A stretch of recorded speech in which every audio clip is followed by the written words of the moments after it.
Hey, friends. Thanks so much for tuning into this online gathering of Redeeming Hope. I'm so glad that you guys are tuning in with us as we're continuing on in our series in Titus called Two Worlds Collide. But before we get into our sermon text for today, I want to remind us of our vision. Redeeming Hope, we exist as a family of faith that follows Jesus and helps others find him by living all of life as missionaries of hope. This means that we want to unapologetically, truly follow the life and teachings of Jesus from the scriptures. But we want to be really open to wherever you may be on your spiritual journey. And so to help us with that, we have 4 disclaimers that pretty much guide everything that we do as a church. So even if you don't identify as a follower of Jesus, you're welcome here. Even if you don't believe the Bible is true, you're welcome here. If you are hurting, you're welcome here. And if you have questions, you are welcome here. And we want this to be a place where you can bring your questions and bring your observations and even bring your doubts and wrestle through them together within a safe family context where we can follow and explore the life and teachings of Jesus together, where we can create an environment that cultivates disciples, where we can equip one another to be missionaries. And I want to give you some ways that you can reach out to us, and I want to give you a little bit of more information about our rhythm. So you can reach out to us by texting us 931-326-4512. You can email me, Josh, at redeeminghope.org, or you can also join our Discord channel, ourhope.cc/Discord, where we talk about our Bible reading plan, we talk about our gatherings, and that's also where your group, if you're in a group at Redeeming Hope, that's where your group will communicate with one another. Our rhythm is we're online every single week. We are in person once a month. And we're actually doing 2 back-to-back in-person gatherings on September 26th and October 3rd. So join us at the YMCA at 10 a.m. here in Clarksville on September 26th, and the very next week, October 3rd. And we also have groups where you can get together, read the Bible, pray, and come into a community where you can ask questions, explore the life and teachings of Jesus, and follow Jesus together. Also, if you would like to join in the good work that God is doing here in Clarksville, if you want to partner with us, because this church does need finances to keep moving forward, you can go to redeeminghope.org/give, or you can find us on Venmo at Redeeming Hope. Again, thank you guys so much for tuning in with us. So as we enter into our text for today, before we read it, I want to share with you a story about Shrek the Sheep. Okay, so I'm going to put up a picture of this sheep, and we're going to leave it on the screen for a minute or two until I tell the person to take it down. So Shrek the Sheep was in New Zealand, and he was lost for 6 years. And what happened was he grew 60 pounds of wool. And what happened is that he could barely walk. And then eventually, after 6 years, he was found in the New Zealand countryside, and he came back into a flock. He got sheared of all these 60 pounds of wool, and he recovered well, and he actually lived a very good life. So you can take that Shrek the Sheep off the screen, although it probably is better looking at the sheep than looking at me the whole time, but I'm sorry, I am the pastor and I'm preaching, so you're going to have to look at me for at least a little bit. But what we see when we look at the Bible, that very often the people who are members of a local church are referred to as sheep, and that the church, a local church, is referred to as a flock, and that Jesus is referred to as the great shepherd, and that pastors are referred to as under-shepherds or overseers, or those who come underneath the chief shepherd to care for the flock of God. And so we see that there's a prevailing theme throughout the entirety of the New Testament about how Jesus views his church as a flock of sheep, how he views us as sheep, and then how he views pastors and leaders within his church as under-shepherds, those who come underneath his authority. And those under-shepherds are called elders or overseers. And so we are exploring the book of Titus, and Paul is writing to his protege on how to set up godly leaders in the local church that look like Jesus. And the church in Crete was having some pretty significant challenges and problems. And this is why Paul sent Titus there. He actually tells us in Titus 1:5. He says, "This is why I left you," Titus, he's talking to Titus, "this is why I left you in Crete, so that you might put what remained in order and appoint elders, multiple elders, in every town as I directed you." And so we're looking at the understanding what godly leadership is in the local church and how that provides protection, how that provides grace, and how that actually helps the local church move forward. And so our main point for today is this: godly elders lead a local church with care, feeding the members with good teaching and protecting a local church from threats, both inside and outside. So we're going to be looking at 3 points today as we look at this next section in the book of Titus. We're going to see that there's a problem in Crete. We're going to see that the solution to the problem is godly elders. And finally, we're going to look at what that other passages of Scripture in the Bible, especially in Paul's writing, about how elders lead, feed, and protect the church. So first, let's look at the problem in Crete. So Crete, as we mentioned last week as we introduced the book, was an island of debauchery and thieves and bandits for 1,000 years. There was disjointed. There was no local leadership, but it was kind of like the Wild West, right?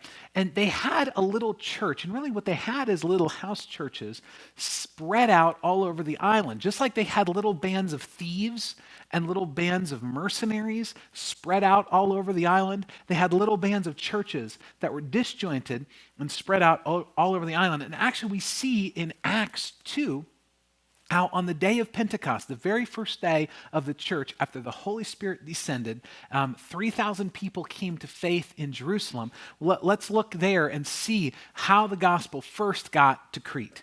It says, "Both Jews and proselytes, Cretans and Arabians, we hear them telling in our own tongues the mighty works of God." Now, we just wrapped up a few weeks ago talking about the gift of tongues, where actually Peter was speaking in his own language, but everybody else in Jerusalem was hearing it in their own language, right? And so they were in Jerusalem on the very first day of the church, the day of Pentecost. It said 3,000 people came to follow Jesus. And among those 3,000 people who miraculously heard the gospel in their own language, there were some people from Crete. And so they took this gospel back to Crete. And then we see Paul. Paul is shipwrecked on Crete. He passes through Crete. We looked last week at how it's kind of the center of the Mediterranean shipping routes. And so we see how the gospel has been kind of patchwork coming into this island. And we see all these tiny little house churches. But this disjointed church has some major problems. It's got some major issues in it. And we're going to look at kind of the issues that are in the local church in Crete. And then we're going to look at how Paul seeks to solve them. So look with me at the issues of the church in Crete in Titus 1, starting in verse 10. It says, "For there are many who are insubordinate, empty talkers and deceivers, especially those of the circumcision party. They must be silenced, since they are upsetting whole families by teaching for shameful gain what they ought not to teach. One of the Cretans, a poet of their own, said, 'Cretans are always liars, evil beasts, lazy gluttons.' This testimony is true. Therefore, rebuke them sharply, that they may be sound in the faith, not devoting themselves to Jewish myths and the commands of people who turn away from the truth. To the pure, all things are pure, but to the defiled and unbelieving, nothing is pure. But both their minds and their consciences are defiled. They profess to know God, but deny him by their works. They are detestable, disobedient, unfit for any good work."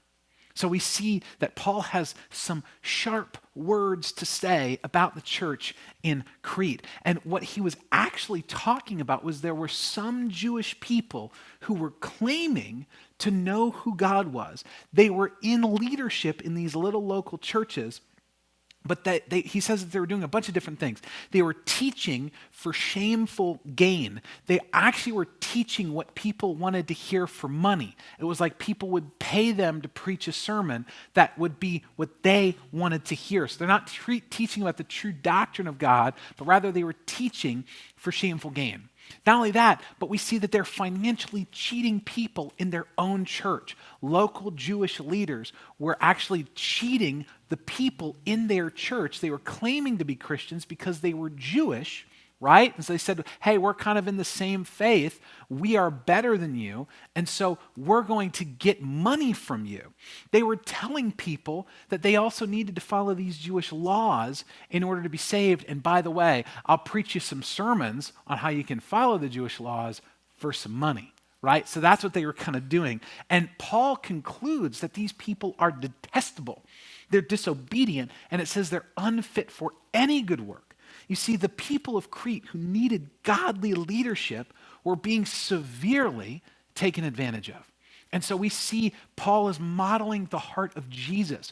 Jesus gets the most angry. He gets the most violent against the people who are in religious authority who are taking advantage of God's people. And what we see is that this kind of taking advantage of those who are weaker, or those in leadership taking advantage of those underneath their leadership, was completely normal for Crete.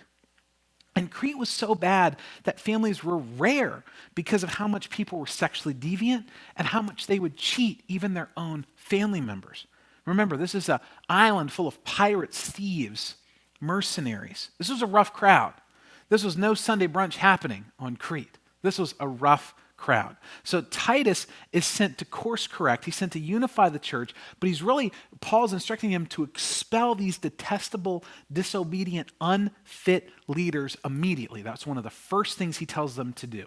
So that's the problem. So we see the problem of these unfit leaders, and then Paul gives Titus a solution to that problem. So he says, expel these unfit leaders, but that's not all that he tells him to do. He says, you must have godly elders. There is a solution also to the problem, which is godly eldership. Look with me at Titus 1, starting in verse 5. Paul said, this is why I left you in Crete, so that you might put what remained into order, and appoint elders in every town as I directed you. If anyone is above reproach, the husband of one wife, and his children are believers, and not open to the charge of debauchery or insubordination. For an overseer, as God's steward, under shepherd, right? Think about that. Must be above reproach. He must not be arrogant or quick-tempered or drunkard or violent or greedy for gain, but rather he should be hospitable, a lover of good, self-controlled, upright, holy, and disciplined. He must hold firm to the trustworthy words taught, so that he may be able to give instruction in sound doctrine and also to rebuke those who contradict it. Wow, whew. There's a lot to unpack here about the solution of godly elders. So Paul is using two words to describe the same office, the same title. He's using elder and he's using overseer. Now, what we must understand about this is that this is not a board of men making decisions in a back room, but rather this is challenging servant leadership. That is what he is saying. That is what he wants the people of Crete to embody. And what was happening is that they had these people who are kind of sitting back, who are kind of domineering in leadership, who are financially using the people, who are letting sexual deviancy just go rampant, not talking about it, preaching for shameful gain, right? And so what he's saying is let's not replace that board with just a different board. What he's saying is that we need godly servant leaders, leaders who will serve, pastoral ministers. So an elder is essentially a person that's in seniority over a church. And overseer, that concept or term means like a superintendent, like a guardian, like an overwatch, someone who's watching over. Again, following the theme of a shepherd, this is an under shepherd. This is someone who's watching over the flock of God. And we will see in subsequent texts how this is a prevailing theme in Paul's ministry, and how it's a prevailing theme in Jesus' language, and how it's all throughout the Bible about how leaders of God's people are considered shepherds. And so an elder defined, godly eldership defined, is a team who shepherds and watches over a local congregation, who are stewards of the church and tasked with leading, feeding, and protecting the local flock of God. So you notice in this definition, shepherding is the primary metaphor. Sheep are the congregation, the chief shepherd is Jesus, the under shepherds in the middle are the elders and the pastors who are caring. He says, I want you to establish elders in every town. So this is house churches, this is small churches like ours, this is probably mid-sized churches in larger cities. All sizes of churches need godly, mature, spiritually sound leaders. This is one of the marks of a healthy church. This is one of our goals, is to have internally raised up leaders who become elders, right? That's one of the goals that our church has. That's one of the ways that our church, Redeeming Hope, will become permanent in Clarksville if we raise up godly men to be elders within our local church. So there is some specific requirements for the Cretan elders. Now, let me be clear that this list is absolutely not exhaustive, but it's very specific for the people of Crete and what Crete leaders needed. So we actually will get an exhaustive list from Acts 20, from 1 Peter. We'll actually not reference 1st and 2nd Timothy, but there's other lists of elders in them as well. And they're all kind of different. So when you're actually looking at trying to develop an elder, we take all of the passages of Scripture that talk about eldership and we put them together. But this list is actually quite extensive just in the book of Titus. So I just tried to lay it out. As you can see on the graphic on the screen, it was a little challenging just trying to fit all of these requirements onto one little overlay. And I'm just going to read them again, just for the Cretan elders. It says, you must be above reproach. You must be the husband of one wife. Your children must be believers, that they're not charged with debauchery or insubordination. He says it a second time, you must be above reproach. He says it 2 different times in just this one passage. It's very important. He says, not arrogant, not quick-tempered, not a drunkard, not violent or greedy for financial gain. So he tells you all of these lists of things not to do. And you get this prevailing theme of self-control. And actually, we're going to see this in next week's sermon about his instructions for the people within the church, the instructions for the sheep, the people that the shepherds are in charge of. And he's actually, the prevailing theme there is self-control as well. So we see the self-control with your pride, self-control with alcohol, self-control with your anger, self-control with your finances, self-control with your own perspective of yourself, how you are seen by others around you, self-control with your children and with your wife. So then he moves on and he says, here's some positive things. Here's some positive attributes of these Cretan elders that we need to put in place. He says they must love good. They must love the good. They must be self-controlled. Again, we see this prevailing theme of self-control, but he says it explicitly here. They must be upright, holy, and disciplined, right? So they have to walk in integrity. The outside must match the inside. The inside has got to be walking in holiness, exemplifying the gospel, and then the outside characteristics must match that. It says holding firm to the gospel. So this means with knowledge, with character, and with wisdom. You must hold firm to the truth of the gospel. You must be able to instruct in sound doctrine. So able to teach about what's good, and then able to rebuke what's not good doctrine. Say, hey, that's bad. So you have to be able to do both. My friends, this is just one passage, just one list of requirements. It is a massive list, huge expectations. And so we see that the solution to the problems of leadership in Crete is to expel the bad leaders and install godly, holy, disciplined, self-controlled leaders that meet a very specific, very exhaustive list of qualifications. And so part of Timothy's job that we see implied here in the text is to then raise up these men. He's to set in motion an environment in which these men can be developed and trained to exemplify and meet these standards. So I want to look back, and I actually have been thinking it might be good for our church in the future to walk through a whole series on this, about what the role of eldership is. But we see the third point is that elders lead, feed, and protect the church. They protect the flock. So I want us to look at 2 other passages of Scripture and what eldership does, and then I want to kind of bring it all together with this passage in Titus to explain a little bit more about God's intention for the local church. Elders do certain things, and they are certain things. So they do certain things like lead, feed, and protect, and then they actually are. It's actually based on who they are. They are spiritually mature.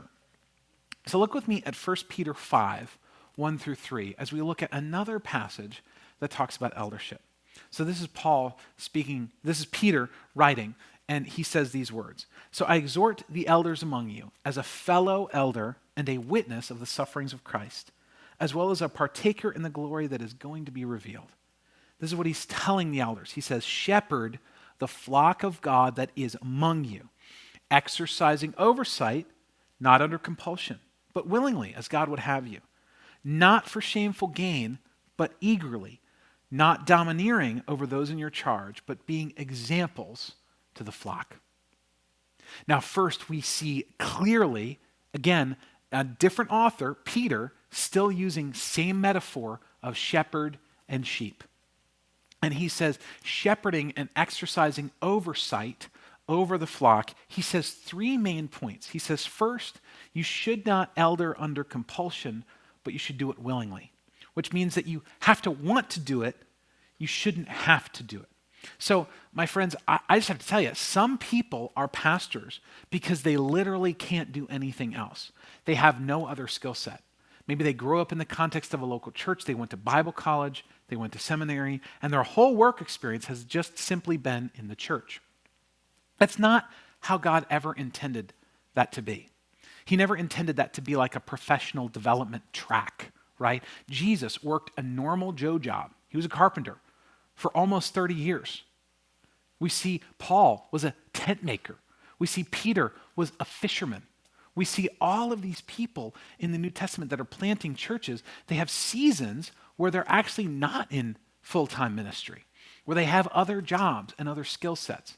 If you just can only be a pastor within a local church or even in your own denomination, what can happen is you can get bitter and you can get passive, right? Because if you don't have any other skill set and you've got a mortgage to pay and you've got a wife and a family to feed, then guess what? You're going to make decisions based on self-preservation and preserving your job, right? Because you got to pay the bills and you got to pay the mortgage and you got to feed your family.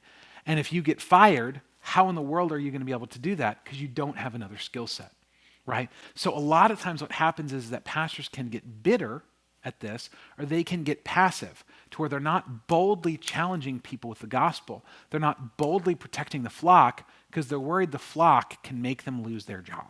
So that's why he says you must serve not under compulsion, but rather willingly. Some people are pastors because they want to do it, because it brings them joy.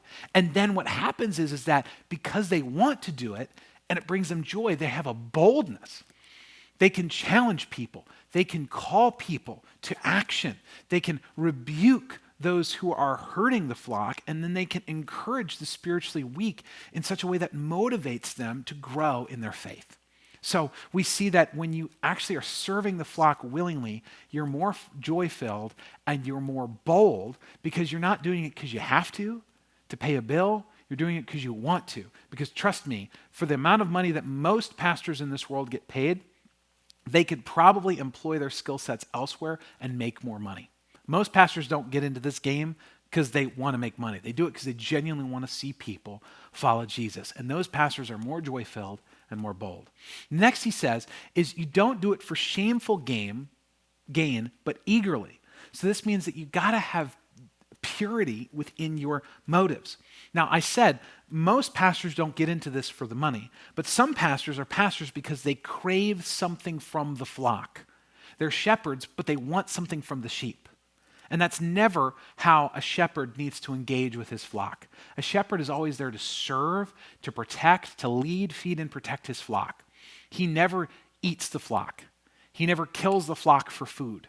He never needs something from them. He is employed to serve the flock. The flock shouldn't be giving him anything. But some pastors are pastors because they want something for themselves. They want something from the flock. Maybe it's to make money, but a lot of times it's to appear successful or to get power and control. And a lot of times pastors become pastors, they move into this realm because they want something for themselves from the flock. However, some people are pastors because they want something for others. They want to serve the flock. So some pastors are pastors because they want something for themselves, but some pastors are pastors because they want something for others.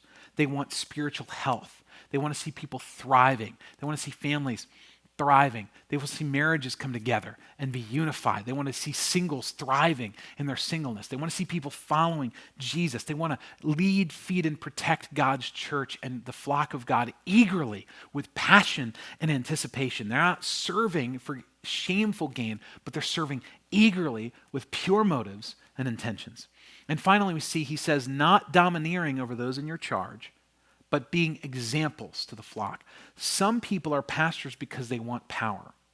And how you catch this is that they don't do the things they ask their people to do.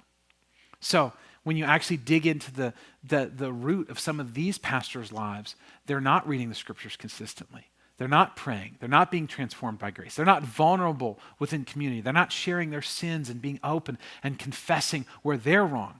Right? And I would be very cautious of you if you are ever in an environment, including with me, where you don't hear your pastor regularly confessing their sin and repenting and asking for forgiveness. If you've never heard your pastor ask for forgiveness for something, that is a red flag. A pastor needs to walk in humility. He needs to be an example to the flock. And some pastors are pastors because they want to see the church thrive. They don't want to domineer, but they want to care. And those pastors that do that are examples. They model. They do what they're asking everybody else to do. They're not sitting back in a position of power saying, serve me, feed me. What they're saying is, as a good shepherd rolls up his shirt sleeves and he gets in and he's caring for the flock, even if it's dirty, even if it's messy, even if it involves some pain and some scratches and some wounds along the way, he needs to be an example, walking in humility, walking in grace, walking in care for the people that are underneath him that he is supposed to be shepherding well. So we see 1 Peter gives us some really good principles about what elders are supposed to do and who they're supposed to be. We see another example of this in Acts 20, starting in verse 17. Now from Miletus he sent to Ephesus and called the elders of the church to come to him. Now this is Paul. And he said to them, pay careful attention to yourselves and all the flock in which the Holy Spirit has made you overseers, overwatchers, to care for the church of God, which he obtained with his own blood. I know that after my departure, fierce wolves will come in among you, not sparing the flock. And from among your own selves will arise men speaking twisted things to draw away the disciples after them. Therefore be alert, remembering that for 3 years I did not cease night or day to admonish everyone with tears. And now I commend you to God and to the word of his grace, which is able to build you up and give you the inheritance among all those who are sanctified. Wow, great things. These are some of Paul's last words. He actually tells them right after this. He says, you're not going to see me again. I'm not coming back here. And they're weeping with tears and they're getting on their knees praying together before he gets on the ship and ultimately to his martyrdom. But he gives a few points that I want to briefly go over, and maybe at another juncture we will dive into deeper. The first thing he says, pay careful attention to yourselves and to the flock. My friends, both are vital to eldership. You have to have an elder that cares for his soul. That's personal character. That's his own heart character needs to be aligned with God. He needs to be spending time in the Word, walking in holiness, having no besetting sins that are in his life. The elder must then be careful with his doctrine, right? It's so easily to be swayed when you read certain things or with the newest thought or the newest doctrine of the day. And some of these new ideas that are coming out of seminaries are great and they're helpful for the church, but some of them are not. And our standard is what is in the Bible, what is in the scriptures. How does this align with what we already understand the Bible says? And so we must pay careful attention to ourselves, elders should, careful attention to our doctrine, and careful attention to our integrity, especially as it relates to the outside world around us. A lot of times, someone will hear about God, or their perception about God will be in the people that they believe represents God around them. So a pastor is a leader within a community. And so he must have personal character and integrity. He must pay close attention to his doctrine, but then also must be well thought of by people outside of the church. Next, it says, pay careful attention to yourself and the flock of God which is among you. This means that we must care for them, know how they're doing, serve them, be in their lives. The best shepherds in the first century, they literally spent all of the time with the sheep. And they would know the names of the sheep. And they would know which ones have a bum leg that needed help. They knew which ones' legs were broken. They knew which ones had a tendency to wander off, and they would pull them back in. They knew which ones were the strong ones to put at the front to lead. They knew which ones that were the weak to stay behind. They knew how to guide and care for the flock well. And that's what a pastor's job is. That's what an elder's job is, to care for the flock, to know how you're doing. That's why I'm in your lives. That's why a good elder needs to know what's going on in his church. That says, pay careful attention to yourselves and the flock. The next thing he says is, know and recognize your responsibility. The Bible says that the Holy Spirit has made certain people overseers to care for the church of God, which he obtained with his own blood. My friends, Jesus bought the church with his own blood, and he gives and entrusts elders to care for his church. This is a huge responsibility. This is weighty. This is sobering. This is not fun and games. Like, there should be an element of joy that comes with serving and of doing this voluntarily, but this is a heavy weight on men's shoulders. This is why most lay elders that are not staff, that don't do this as a vocation, as a job, but that serve in addition to working a normal job as an elder and a pastor, this is why they rotate off every few years. Because this is a weighty job to be in people's lives, because Jesus has bought the church with his own blood. You are valuable. If you're a member of Redeeming Hope, if you consider Redeeming Hope your church family, your church home, you are so valuable in the eyes of God. By the way, not just if you're a member of our church, but anywhere, right? But with our local church, part of what I am entrusted with is to understand your value before God and how he has entrusted the people of Redeeming Hope into our hands, the hands of the elder team, the hands of the people in leadership, and into the hands of the pastor. And so part of my job is to recognize the preciousness of you, that you care and you matter to God. And that means that you must matter to me as well. And I need to be careful on how I treat you and care for you and lead you, because you have been bought by Jesus' blood himself. Now, it says, so we say, we pay careful attention to ourselves and the flock. Recognize responsibility. Next, it says, protect the flock. Paul says, fierce wolves will come in from among you. So what he means is that people will seem like they're part of the church, but they'll be vicious wolves. My friends, wolves have teeth, sheep have wool. Let me say that again. Wolves have teeth that are meant to kill. Sheep have wool. There's no comparison there. Like, wolves are vicious predators. Sheep are vulnerable prey.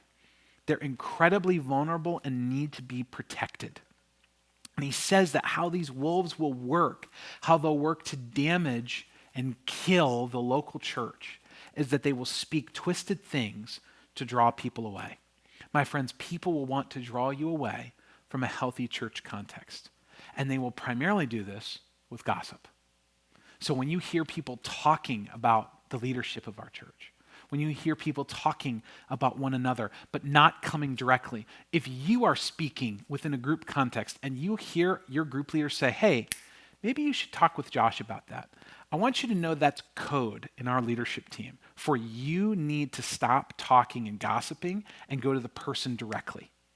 Every time you hear that, and it's not passive aggressive, it's genuinely like the Bible says very clearly, if you have a problem with another person, you go to them directly. You don't talk about it with anybody else. You don't gossip about it in a group. You don't call 5 people and say you don't like that person. You don't like the decision that they're making. Or maybe you don't think your pastor loves you anymore or cares for you because he hasn't called you in a few weeks, right? You have to go to the person directly. And that's the only way that we can keep the fierce wolves, the predators, the damaging things that will seek to destroy this precious flock, this precious gift of God that he has purchased with the blood of Jesus. That's how we keep this cared for and protected and safe. And part of a pastor's job is to protect from the wolves coming from the outside. And it says, be alert. So my friends, this is why I pray for you. This is why I'm in your life and I seek to know what's going on. If I call you, call me back. I'm not doing this because I just want to. I do this because I love you and I care for you and I'm calling you with intention and purpose. This is why I know what's being taught and spoken about in our groups. I have a tight relationship with our group leaders. I know what they're talking about. I know what's going on in our groups. That's part of it. That's my finger on the pulse of what's being taught and cared for. This is why I carefully vet who preaches on Sunday morning. Like, I invite people that I know and trust, that I have had experience with, that I've done life with, to preach on Sunday mornings when they guest preach. This is why, in order to be in a leadership position in our church, you have to have godly character and lead your family well. Like, we don't just give out titles at Redeeming Hope. Like, you don't just get a title or get leadership. Like, actually, the number one qualification of leadership is humility. And it's, are you able to be available, teachable, submissive to God and to the other people in your life? Humility is the number one qualifier for leadership in our church. This is why when people are hurting other people in our church, I get involved.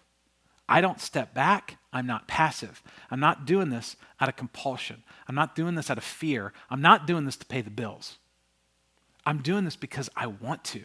But this is also why part of my job involves, if other people are being hurt in our church, I get involved. Why? Because Satan wants to destroy this church.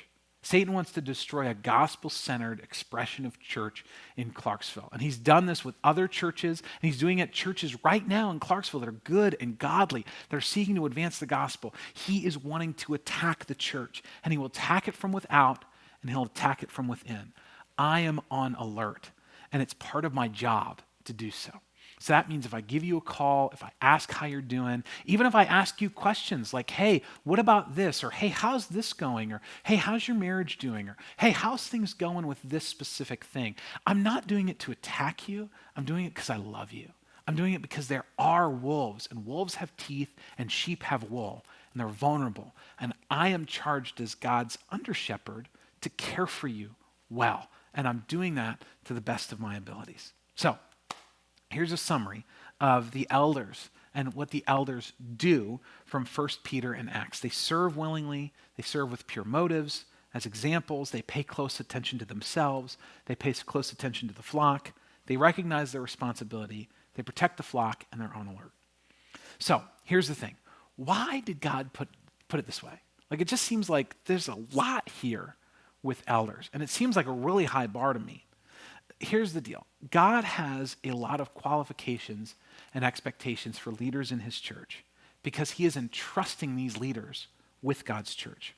And the leaders and the actions of leaders actually represent God to the people and to the community. So when leaders hurt others, it brings God into the mix. People think, well, wait a minute. If he said this, then is that how God thinks about me? And here's the deal. We see that elders are held to a higher standard, but they're also protected from false accusations as well. Look with me at 1 Timothy 5:19. It says, do not admit a charge against an elder except on the evidence of 2 or 3 witnesses. Now that's different from a normal church member. The normal church member, Matthew 18, says if one of your brothers sins, you see them, you go to them directly, you confront them, and then you start to get more people involved as you go up and kind of work church discipline through that. But he actually says that you need 2 or 3 people to observe the problem with an elder before you bring a charge against them or before you challenge their authority. Which means that elders have to have a higher level of qualification, they have a high level of responsibility, but they also have a high level of protection as well against false accusations. So elders do certain things, and they are certain things. So elders, overseers, shepherds, they do three things, just like a shepherd would. They lead, feed, and protect the flock. They lead them. They motivate with vision and care and godliness as examples. They feed.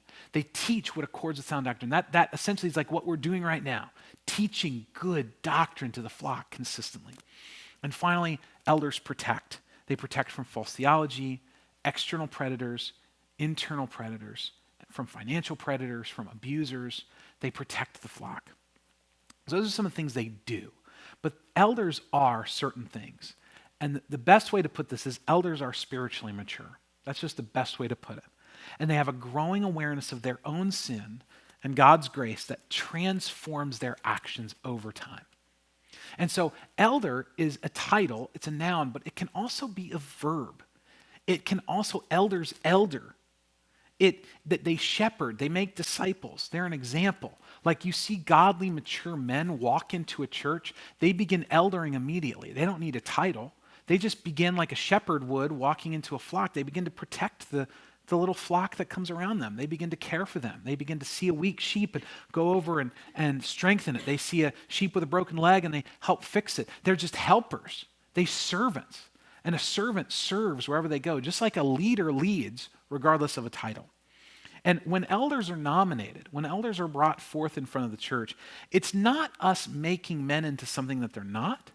It's us acknowledging something that's already happening and affirming it together joyfully, together as a family. So to be an elder, it takes a long time to be qualified. And these qualifications are extensive. And I want to say too, it's not dependent on age, but rather it's dependent on maturity. Because we see Timothy was an elder. And Paul told Timothy, don't let people despise you because of your youth, right? It depends on spiritual maturity, not on physical age, because there's plenty of people that are physically old or older and not spiritually mature. There are many people who might be younger that still have life experience that are spiritually mature.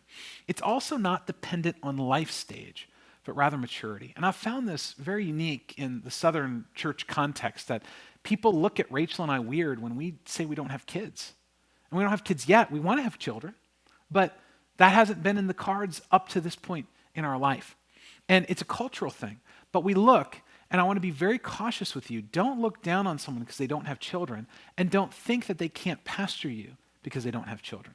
I want to make a couple of notes here. Paul was single, didn't have any kids, wrote most of the New Testament, including how families should operate.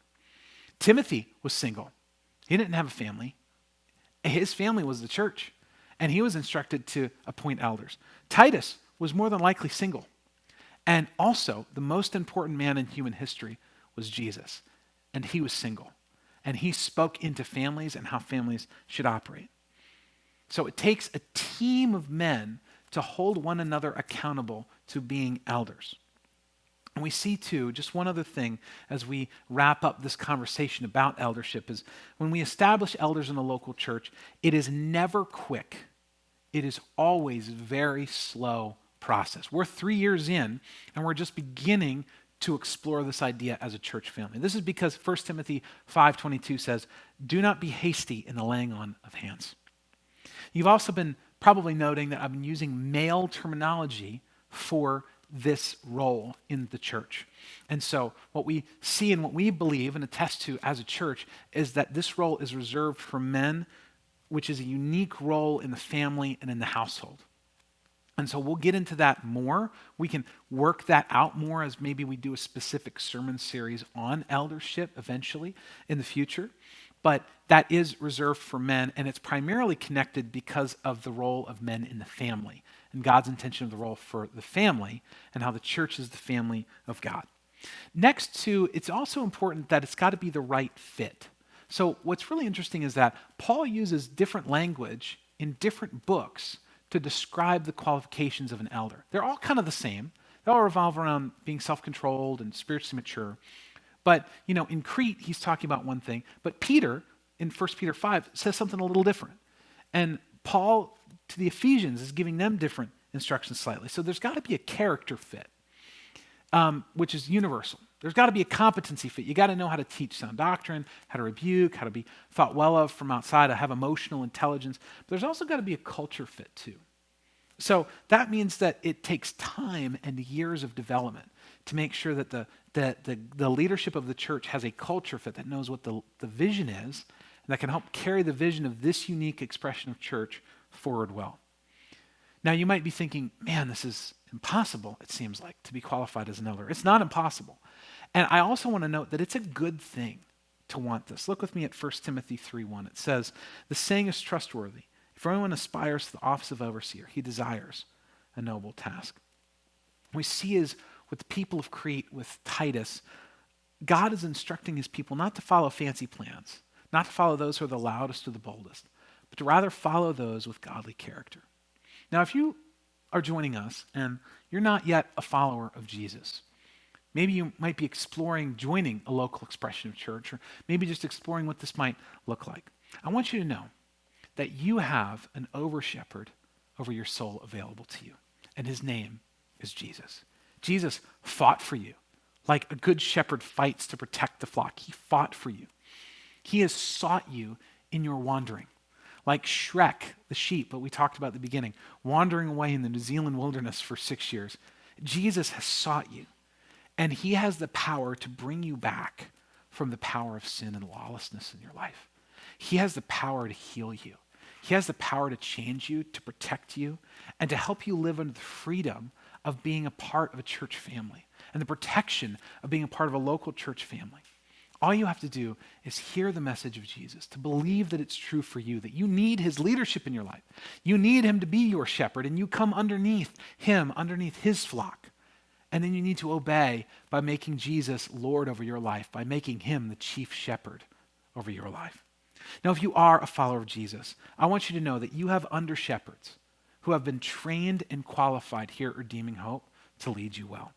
I want you to know these qualifications. I want you to know these qualifications in case you're currently at another church and watching this. I want you to know these qualifications in case you see me faltering in these things. Like, I want you to be trained so that you can come to me and say, hey, Josh, in this moment, you weren't gentle with me. Hey, Josh, you were not harsh. Hey, Josh, you're asking me to do something. Question, have you done that? Like, I really want you to challenge this. I want you to know these qualifications so that you can be free and trained and have the knowledge of what the Bible says to hold me accountable to these things. Because you should not submit under elders who don't meet these unique and special qualifications. But if you do have elders and leaders who do meet these qualifications, then God calls you to submit to them, to listen to them, to follow them, to learn from them, and be protected by them. They are charged to care for your souls. So back to our main point. Godly elders lead a local church with care. They feed the members with good teaching and protect a local church from threats both inside and out. You see, Shrek the sheep, he strayed from his flock. And what happened is he spent years in the wilderness. And at first, it probably felt great to not be with the flock. But eventually, he was barely alive. He was barely able to stand because he was so encumbered with the weight of 60 pounds of wool, weighing him down, messing up his joints. But when he was found, when he was brought under the care of a loving, competent shepherd, his coat was shorn. He was able to be free again, and he thrived, and he lived a good life. And this is what I want for you. This is the example that I want you to have. And I want to challenge you. If you are a part of Redeeming Hope, there is an encouragement that if you have godly elders in leadership, and if you look at the qualifications of an elder, and you look at me as your lead pastor, and you see that I do meet these qualifications as best as you can understand them, I want to challenge you with this message from Hebrews 13. This is what it says. Obey your leaders and submit to them, for they are keeping watch over your souls, as those who will have to give an account.